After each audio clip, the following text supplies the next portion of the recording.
العالمين والصلاة والسلام على سيد الأنبياء والمرسلين أبي القاسم محمد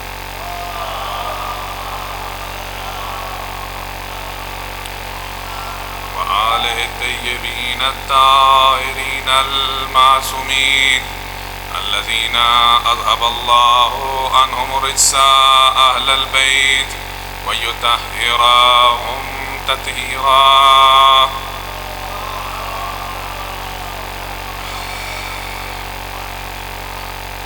جب میں اپنے زمانے کے امام کا لقب خاص ذکر کروں تو آپ سب لوگوں سے یہ گزارش ہے کہ اپنی جگہ پر کھڑے ہو کے قبلہ رخ ہو کے 3 دفعہ ہدیہ صلوات اپنے زمانے کے امام کی بارگاہ میں پیش فرمائیں. خصوصاً الثانی عشر الذی بیمنہ رزق الورا وبوجودہ ثبتت الارض والسماء الحجۃ ابن الحسن القائم علیہ السلام.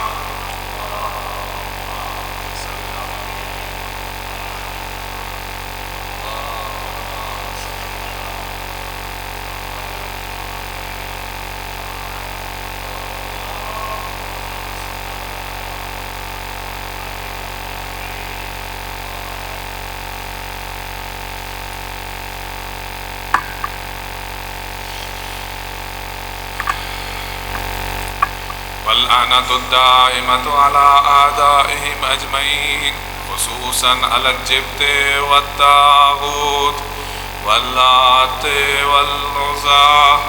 أما بعد فقد قال الله تبارك وتعالى في كتابه الأعلى ومن يعظم شعائر الله فإنها من تقوى القلوب. صلوات.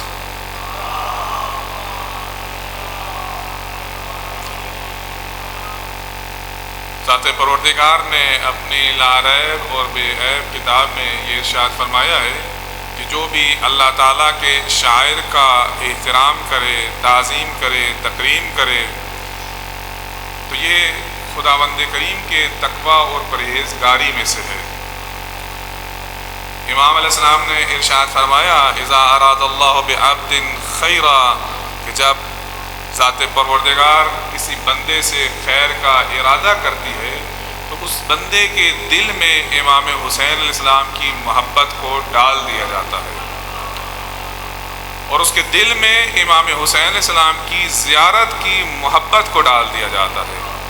اور جب ذات پروردگار اذا اراد اللہ بعبد سوء جب ذات پروردگار کسی بندے سے عدم خیر کا ارادہ کرتی ہے، سو کا ارادہ کرتی ہے، سو کہتے ہیں عدم خیر کو، یعنی خیر کے نہ ہونے کو سو کہا جاتا ہے.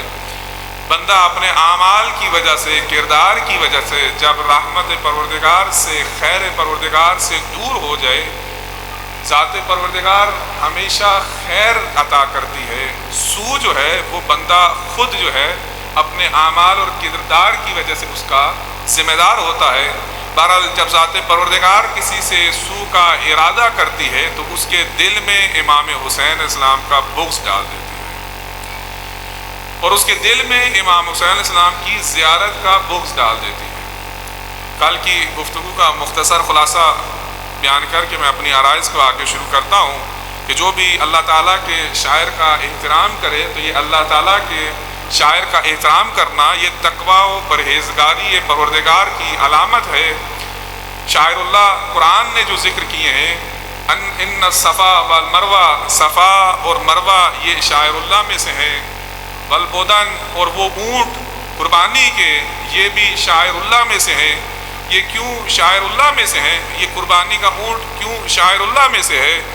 فرمایا اس لیے کہ اس قربانی کے اونٹ کو اس کے کوہان کے اوپر جو زخم لگ گیا ہے اس زخم کی وجہ سے یہ اس بات کی علامت ہے کہ یہ قربانی کا اونٹ مکہ میں جائے گا اور اس قربانی کی یاد دلائے گا کہ جو حضرت ابراہیم علیہ السلام نے اپنے بیٹے کی قربانی ادا کی ہے. اور حضرت ابراہیم نے جب اپنے بیٹے کی قربانی دے دی، اس امتحان میں قبول ہو گئے، ذات پروردگار نے اس قربانی کے صدقے میں حضرت ابراہیم علیہ السلام کو امامت کا منصب عطا کیا۔ یعنی اتنی عظیم قربانی ہے خود حضرت ابراہیم کی کہ حضرت ابراہیم علیہ السلام کے پاس نبوت بھی ہے، رسالت بھی ہے، خلت بھی ہے، یہ سارے کے سارے مناصب موجود ہیں، لیکن ذات پروردگار نے جب آخری امتحان لیا، اس امتحان میں سرخرو ہو گئے، تو اب ذات پروردگار نے ان کو امامت عطا کی۔ یہ آخری امتحان جس کے بدلے میں امامت عطا ہوئی، یہ امتحان جو تھا وہ ذبح اسماعیل کا تھا، اپنے فرزند کی قربانی کا تھا۔ تو جب اپنے فرزند کی قربانی کے لیے ذات پروردگار نے دیکھا کہ حضرت ابراہیم نے اپنے فرزند کی قربانی سے دریغ نہیں کیا، ذات پروردگار نے دمبے کو بھیجا، اور دمبے کو بھیجنے کے بعد کہا وَفَدَيْنَاهُ بِذِبْحٍ عَظِيمٍ، ہم نے اس کو اس عظیم قربانی کا فدیہ قرار دیا ہے۔ یہ عظیم قربانی نہیں ہے، عظیم قربانی بعد میں ہوگی۔ تو وہ کہ جو عظیم قربانی نہیں، اس کا اونٹ جو ہے وہ شاعر اللہ میں سے ہے، تو وہ عظیم قربانی جو کربلا میں امام حسین علیہ السلام نے دی ہے، وہ عظیم قربانی جو کربلا میں سید الشہداء نے انجام دی ہے۔ تو جب قربانی کا اونٹ جو ہے اس وجہ سے کہ یاد قربانی اسماعیل دلاتا ہے، وہ شاعر اللہ میں سے ہے، تو بس جو چیز بھی کربلا کی یاد دلاتی ہے، شہادت کربلا کی یاد دلاتی ہے، جو بھی مصائب امام حسین کی یاد دلاتی ہے، جو بھی سید الشہداء کی قربانی کی یاد دلاتی ہے، وہ شاعر اللہ میں سے ہے، اور وہ شاعر اللہ میں سے ہے۔ اور اس کا احترام کرنا اسی طرح ہے کہ جیسے قربانی کے اونٹ کا احترام کرنا ہے، جیسے صفا و مروہ کا احترام کرنا ہے۔ امام حسین اسلام کی قربانی کی یاد یہ سیاہ لباس ہے کہ جو عزادار پہنتے ہیں، یہ سیاہ لباس جو ہے کیونکہ اس عزاداری امام حسین اسلام کی علامت ہے، یہ بھی شاعر اللہ میں سے ہے، لہذا اس لباس کا احترام کرنا بھی ضروری ہے۔ ذوالجناح وہ امام حسین اسلام کا راہبار اور امام حسین اسلام کی سواری ہے کہ جس نے امام حسین اسلام کے ساتھ وفا کی ہے، تو لہذا اس سواری امام حسین علیہ السلام کا، ذوالجناح امام حسین علیہ السلام کا احترام کرنا بھی شاعر اللہ میں سے ہے۔ تو اس کی جو شبیہ بنائی جاتی ہے وہ بھی شاعر اللہ میں سے ہے۔ ذوالجناح کا مقصد جو ہے وہ عبادت نہیں، کوئی بھی ذوالجناح کی عبادت نہیں کرتا، کوئی بھی ذوالجناح کی پرستش نہیں کرتا، بلکہ یہ ذوالجناح جو ہے یہ ہمیں یاد دلاتی ہے اس قربانی کی کہ جو امام حسین نے انجام دی، اور یہ ذوالجناح ہمیں یاد دلاتی ہے کہ اس راہوار نے، یہ شبیہ جو ہے یہ شبیہ ہے اس راہوار کا کہ جو امام حسین علیہ السلام جس پر سوار ہو کے میدان کربلا میں تشریف لے گئے، اور اس نے امام حسین علیہ السلام کے ساتھ وفا کی۔ آج اس راہوار نے، اس ذوالجناح نے امام حسین علیہ السلام کے ساتھ وفا کی ہے، تو لہٰذا اس کا ہم احترام کرتے ہیں۔ اور وہ جو نبی کا کلمہ پڑھتے تھے، انہوں نے امام حسین علیہ السلام کو شہید کیا ہے، ان پر لعنت کرتے ہیں۔ اسی طرح عباس کا علم، مولا عباس کا علم، یہ بھی شاعر اللہ میں سے ہے، اس کے بھی تعظیم اور تکریم کرنا ضروری ہے۔ امام بارگاہ جو ہے یہ بھی شاعر اللہ میں سے ہے، اس کی تعظیم و تکریم کرنا ضروری ہے۔ مجلس عزا شاعر اللہ میں سے ہے۔ امام حسین علیہ السلام کے غم میں، امام حسین علیہ السلام کے غم میں نکلنے والا جو آنسو ہے یہ بھی شاعر اللہ میں سے ہے۔ امام حسین علیہ السلام کے غم میں کیا گیا ماتم جو ہے، جو سینے پر ہاتھ لگتا ہے، یہ بھی شاعر اللہ میں سے ہے۔ جو کچھ امام حسین علیہ السلام کی قربانی کی یاد دلائے وہ شاعر اللہ میں سے ہے۔ صلوات محمد علیہ۔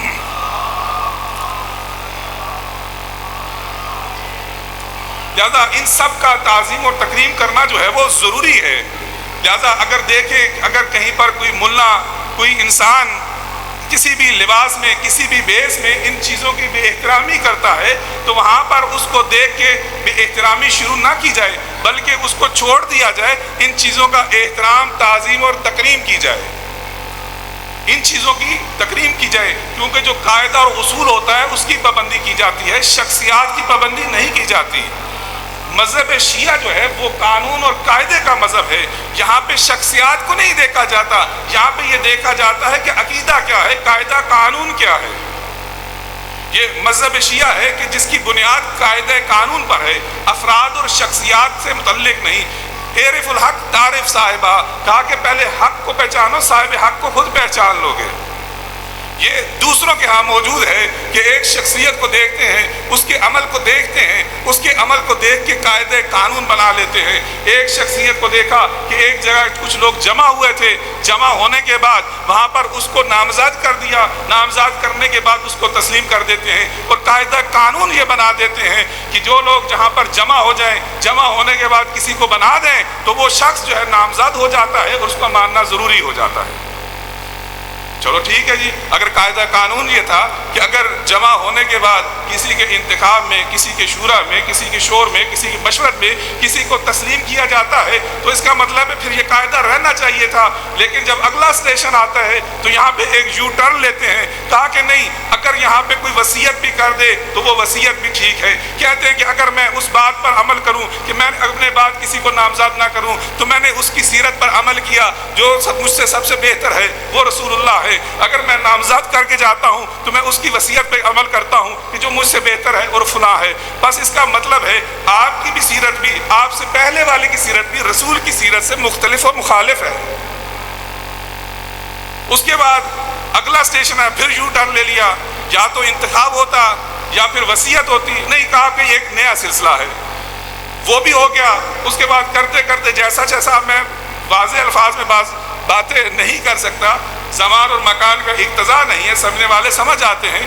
اور اس کے بعد کہا کہ غلبہ جو ہے یہ علامت ہے اس بات کی، کسی کو نامزد کر لیا، کسی کو بنا دیا تو یہ اس کے درست ہونے کی دلیل ہے۔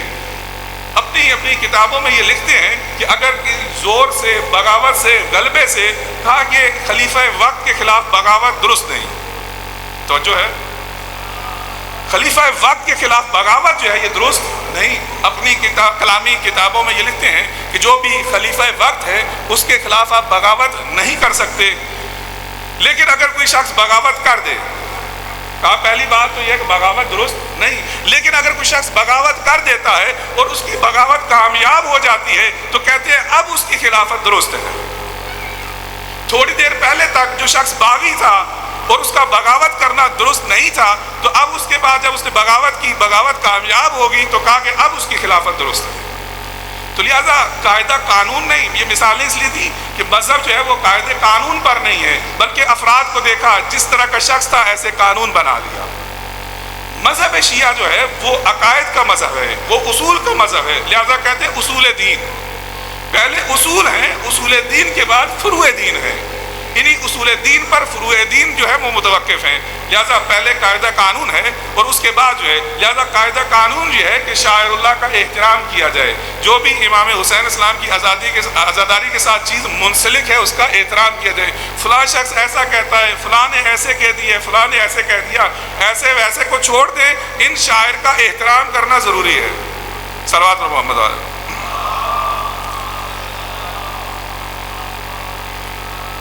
پیغمبر صلی اللہ علیہ وآلہ وسلم جو ہیں تشریف فرما ہے مسجد نبوی میں، اور پیغمبر صلی اللہ علیہ وآلہ وسلم کے ارد گرد صحابہ موجود ہیں۔ نماز کا وقت ہوا، نبی صلی اللہ علیہ وآلہ وسلم کے پیچھے صحابہ نے نماز پڑھی۔ نماز جب ادا کر چکے، پیغمبر صلی اللہ علیہ وآلہ وسلم محراب مسجد میں تشریف لے گئے۔ محراب مسجد میں تشریف فرما ہے، تکیہ جو ہے وہ دیوار کے ساتھ ہے۔ ایک دفعہ آسمان کی طرف دیکھا اور کافی دیر آسمان کی طرف دیکھتے رہے، پھر زمین کی طرف دیکھا، زمین کی طرف دیکھ کے کافی دیر تک وہ زمین کی طرف دیکھتے رہے، پھر ساحل اور جبل پہاڑ کی طرف دیکھا اور کافی دیر اس کو دیکھتے رہے۔ اور اس کے بعد پیغمبر صلی اللہ علیہ وسلم نے یہ ارشاد فرمایا، معاشر الناس، اے لوگو توجہ سے میری بات سنو، توجہ سے میری بات سنو، وَاعْلَمُوا، اور جان لو کہ جہنم کے اندر ایک وادی ہے جس کو وادی ضیاء کہتے ہیں۔ جہنم کے اندر ایک وادی ہے جس وادی کو وادی ضیاء کہتے ہیں۔ اس وادی کے اندر ایک کنواں ہے، اس کنویں کے اندر ایک بہت بڑا سانپ یعنی اژدہا ہے۔ یہ وادی جو ہے جہنم کی وادی، خود جہنم جو ہے یہ ایک عذاب ہے، بہت بڑا عذاب ہے جہنم۔ اس عذاب جہنم کے اندر، اس عذاب کے اندر وہ کنواں جو ہے خود ایک بہت بڑا عذاب ہے۔ اہل جہنم جو ہیں اس وادی سے متعلق شکایت کرتے ہیں۔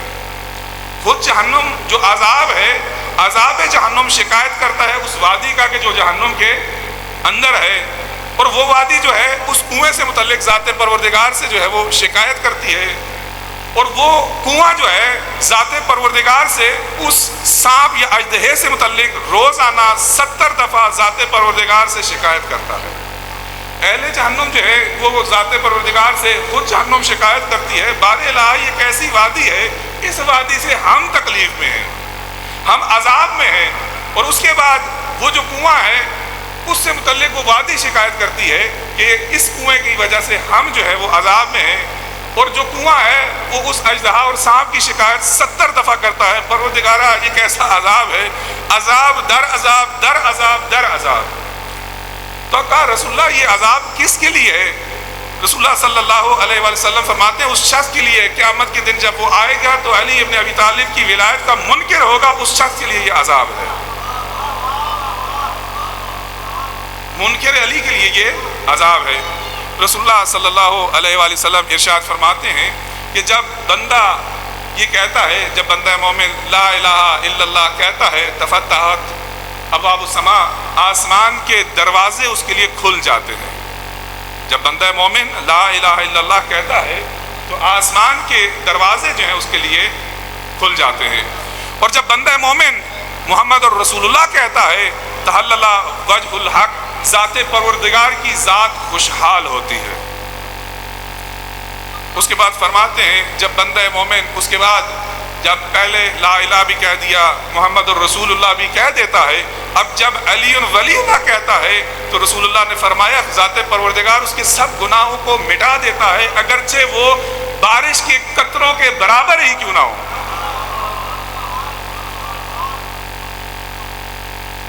امیر المومنین اسلام سفر پر تشریف لے جا رہے تھے، راستے میں ایک شخص خیبر کا رہنے والا وہ بھی راستے میں مل گیا۔ اب دونوں ساتھ ساتھ آگے بڑھ رہے ہیں، جیسے جیسے آگے بڑھے تو ایک وادی میں پہنچے کہ جہاں پر سیلاب آیا ہوا تھا اور بہت زیادہ جو ہے وہ پانی موجود تھا۔ اب جب وہاں پر پہنچے وہ شخص خیبر کا رہنے والا خیبری جو ہے اس نے اپنی چادر جو ہے اتاری اور پانی کے اوپر بچھائی اور پانی کے اوپر سے چلتا ہوا اس نے پانی کو عبور کرنا شروع کر دیا۔ اور تھوڑا سا جب آگے گیا تو اس نے امیر المومنین اسلام کی طرف اشارہ کر کے کہتا ہے، کیونکہ امیر المومنین اسلام کو پہچانتا نہیں ہے، تو امیر المومنین اسلام کو اشارہ کر کے یہ کہتا ہے جو چیز میں جانتا ہوں اگر تم بھی جانتے تو تم بھی اس دریا کو یا اس پانی کو ایسے ہی عبور کرتے جیسے میں نے عبور کیا ہے۔ جیسے ہی اس کا کہنا تھا کہا کہ اپنی جگہ پہ رکا رہے، رک جا جہاں پر تو ہے، جیسے ہی کہا کہ رک جا، امیر المومنین نے پانی کی طرف اشارہ کیا، پانی پتھر بن گیا، پانی پتھر بن گیا۔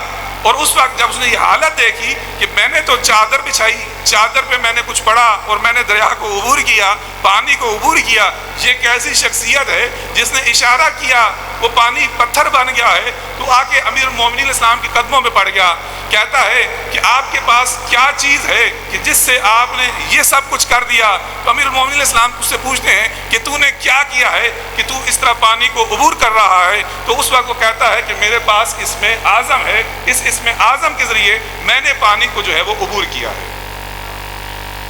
تو کہتا ہے کہ امیر المومنین اسلام فرماتے ہیں، اس سے پوچھتے ہیں کہ وہ تیرے پاس اسم اعظم کیا ہے کہ جس کے ذریعے تو نے اس پانی کو عبور کیا ہے؟ تو اس وقت وہ یہ کہتا ہے کہ میں نے اس سے سوال کیا وصی مصطفیٰ کے واسطے سے۔ صلوات پر محمد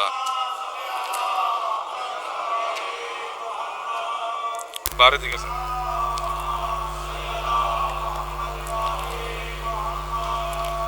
دیگر صلوات، بارہ دیگر صلوات۔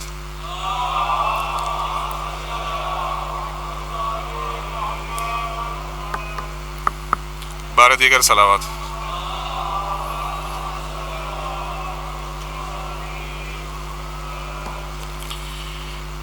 تو کہا کہ میں نے وصی مصطفیٰ کا اس کو واسطہ دیا ہے، وصی مصطفیٰ کے واسطے سے اس سے سوال کیا ہے، تو اس کے واسطے کی وجہ سے اس دریا کو میں نے عبور کر لیا ہے۔ اس وقت امیر المومنین اسلام فرماتے ہیں وہ وصی مصطفیٰ میں خود ہوں۔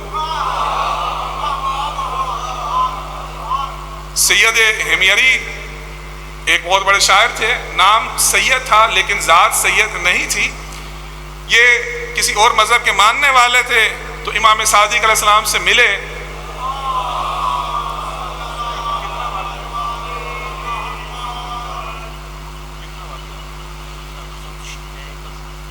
بس یہ میرے پاس پڑھنے والے مولا کے مصائب خان تشریف فرمائے، آپ کی زحمتوں کو تمام کرتا ہوں. بس یہ آخری بات کر کے اپنی گفتگو کو تمام کرتا ہوں. سید ہمیری نام ان کا سید نہیں تھا، بہت بڑے شاعر تھے. امام صادق علیہ السلام سے گفتگو کے بعد انہوں نے مذہب جعفریہ کو قبول کیا. جعفر تو کہ میں نے جب لوگ جو ہیں مختلف دلدلوں میں، گمراہیوں میں، مختلف انحرافات کا شکار تھے تو میں نے مذہب جعفریہ کو قبول کر لیا. یہ شاعر تھے، شاعری کرتے تھے، مدح اہل بیت بھی کرتے تھے، مولا کی ثنا بھی کرتے تھے، ثنا کے ساتھ ساتھ برات بھی کرتے تھے. اپنے اشعار میں مولا کی دشمنوں سے برات بھی کرتے تھے، تبرہ بھی کرتے تھے. البتہ تبرہ کا مطلب یہ نہیں ہوتا کہ آدمی گلی کوچے میں کھڑا ہو کے شروع کر دے. اپنے دل سے اظہار کرنا اس سے کہ جس نے اہل بیت سے ظلم کیا، اہل بیت کے حق کو غصب کیا، انسان اپنے دل میں بھی اظہار برات کرے، نفرت رکھتا ہو تو یہ بھی تبرہ ہے. اس کی درجات ہیں. بہرحال تو یہ مدح و ثنا بھی کرتے تھے اور اہل بیت کے دشمنوں کی سے برات بھی کرتے تھے، شعر لکھا کرتے تھے، یہاں تک کہ ان کا وقت وفات آ گیا. وقت وفات جب آیا تو اب ان کے پڑوس میں ناسبی بھی موجود تھے. ناسبی بھی ان کے سرحانے میں پہنچ گئے، مولا کے ماننے والے بھی سرحانے میں پہنچ گئے. ان کا وقت آخر تھا، اعتذار کی حالت میں تھے کہ اتنے میں ان کے چہرے پر ایک سیاہ نقطہ ظاہر ہوا. اس سیاہ نقطے کا ظاہر ہونا تھا کہ آہستہ آہستہ وہ نقطہ پھیلتا گیا اور ان کا پورا چہرہ، سید ہمیری کا پورا چہرہ سیاہ ہو گیا. انسان بعض ایسے ناشائستہ عمل انجام دیتا ہے کہ جس کا کفارہ یا جس کا عقاب جو ہے انسان کو اسی دنیا میں دینا پڑتا ہے. بہرحال اب ان کا چہرہ جو ہے وہ سیاہ ہونا شروع ہو گیا. اپنے دل میں جو ہے پشیمان اور دوسرے جو ہیں خوشحال ہیں کہ دیکھو ہم نہیں کہتے تھے کہ ہمارے بزرگوں کو برا بھلا مت کہو، ایسی باتیں مت کیا کرو، یہ دیکھو اسی کی سزا ہے. ہندوستان میں ایک دفعہ انگریز کے زمانے میں ایک جگہ مومنین کے خلاف شکایت کی گئی، جیسے آج کل بھی شکایت کی جاتی ہے. تو ان کے خلاف شکایت کی گئی، بلایا گیا عدالت میں. جج صاحب نے پوچھا بات کیا ہے؟ کہا کہ یہ ہمارے بزرگوں کو برا بھلا کہتے ہیں. تو جج ایک سادہ آدمی تھا، تو اپنی سادگی میں جج یہ کہتا ہے یہ آپ کے بزرگوں کو برا بھلا کہتے ہیں، آپ ان کے بزرگوں کو برا بھلا کہہ دیں، لڑائی جھگڑا کس بات کا ہے، لڑائی جھگڑے کو ختم کریں. تو یہ کہتے ہیں کہ نہیں، یہ تو ہمارے بزرگوں کو برا بھلا کہتے ہیں لیکن ہم ان کے بزرگوں کو برا بھلا نہیں کہہ سکتے. تو جج نے فوراً کہا اس کا مطلب ہے یہ درست ہے، تم نادرست ہو. سید ہمیری جو ہے اب پریشان، مومنین تشریف فرما ہے، ساتھ دیکھا چہرہ سیاہ ہے اور ناسبی جو ہے خوشحال ہے. اتنے میں سید ہمیری نے کہا احاکذا یفعلو، مولا اپنے ماننے والوں سے کیا اس طرح کا سلوک کیا جاتا ہے؟ کہ جیسا ہی سید ہمیری کا یہ کہنا تھا تو سید ہمیری کے چہرے پر ایک نقطہ سفید نمودار ہوا، ایک نقطہ سفید نمودار ہوا اور ان کا چہرہ جو ہے وہ سفید ہونا شروع ہوا. اتنا سفید ہوا کہ ان کا چہرہ چمکنے لگا. اور اس وقت سید ہمیری نے یہ شعر کہے، اپنے اعتذار کی حالت میں یہ شعر کہے، کذب الزائمون ان علیٰ لن ینجی بمحبہ اناء من حنات، کہ وہ لوگ کہ جو یہ سمجھتے ہیں کہ مولا علی اپنے ماننے والوں کو سختیوں میں نجات نہیں دیتے، وہ سب کے سب جھوٹے ہیں. خدا کی قسم میں جنات عدن میں داخل ہو چکا ہوں. اتنی فضیلت ہے امیر المومنین اسلام کے اسم گرامی میں، امیر المومنین اسلام کی ولایت میں، کہ ذات پروردگار نے اسم امیر المومنین جو ہے اس کو اسم اعظم قرار دیا ہے.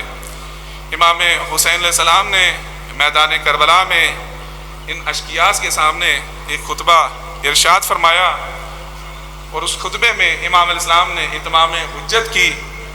امام علیہ السلام نے فرمایا کیا میں نے تمہاری کوئی چیز چوری کی ہے یا کوئی چیز جو ہے تمہاری لوٹی ہے؟ کہا نہیں. کہا کہ کیا میں نے تمہارے خلاف کوئی ظلم و زیادتی کی ہے؟ کہا نہیں۔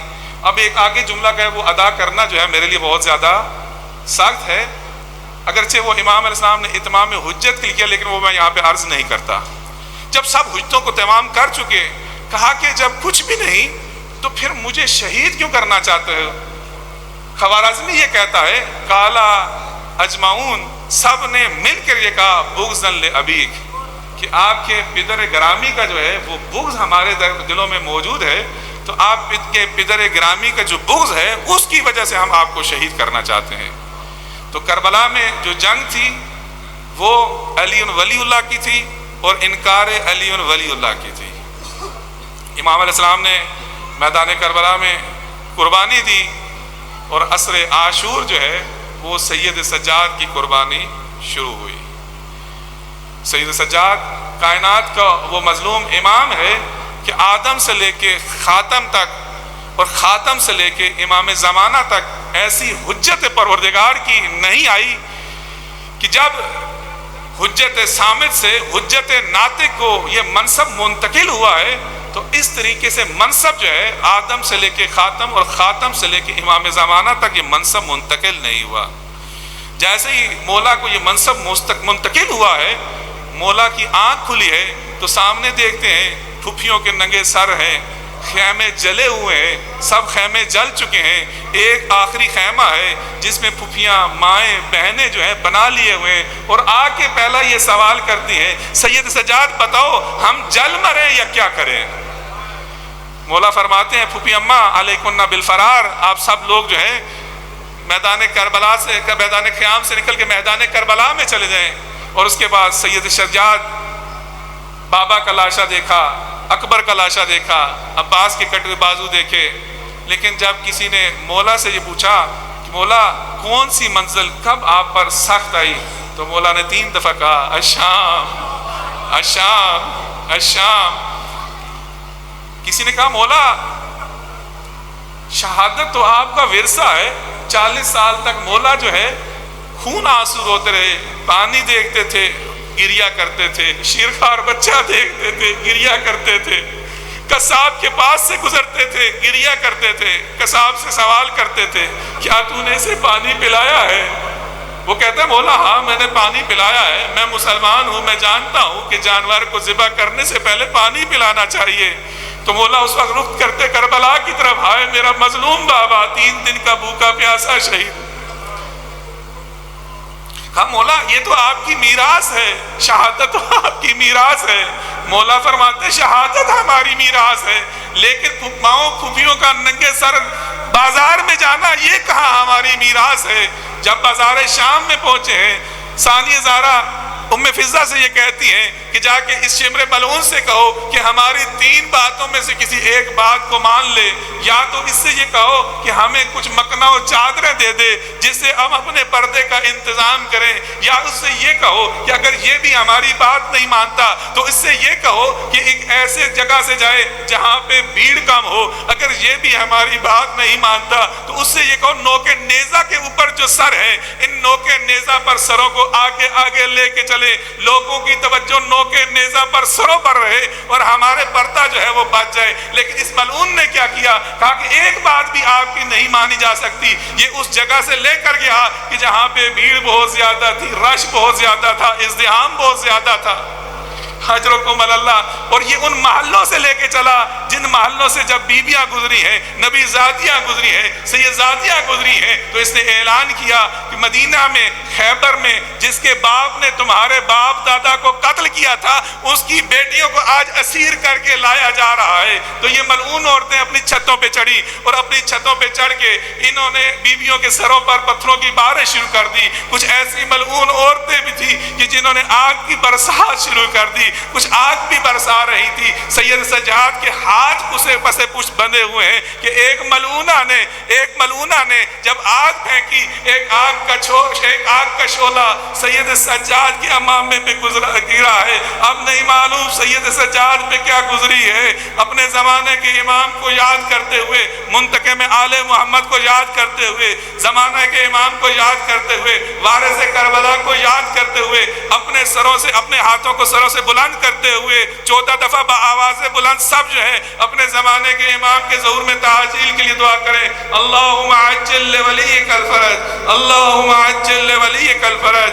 اللہم عجل لولیک الفرج، اللہم عجل لولیک الفرج. بآواز بلند اللہم عجل لولیک الفرج، اللہم عجل لولیک الفرج، اللہم عجل لولیک الفرج، اللہم عجل لولیک الفرج، اللہم عجل لولیک الفرج، اللہم عجل لولیک الفرج، اللہم عجل لولیک الفرج، اللہم عجل لولیک الفرج، اللہم عجل لولیک الفرج، اللہم عجل لولیک الفرج. واجعلنا واولادنا من اعوانہ وانصارہ والمستشہدین بین جدہ. بار الہ اس زیارت ہماری عبادت کو اپنی بارگاہ میں قبول و مقبول فرما. بار الہ جو بھی بانیان امام بارگاہ ہیں، بانیان و منتظمین آزاداری ہیں، بار الہ ان کے مرحومین جو اس دنیا سے رخصت ہو چکے ہیں، بار الہ سب کی درجات بلند فرما. بار الہ جو بھی شرعی حاجت لے کے آئے، بار الہ اس کی شرعی حاجت کو پورا فرما. بار الہ ہم سب کو اربعین حسینی نجف سے پیدل چل کے امام حسین علیہ السلام کی کربلا میں زیارت کرنے کی توفیق عطا فرما. ربنا آتنا فی الدنیا حسنہ وفی الآخرۃ حسنہ وقنا عذاب النار.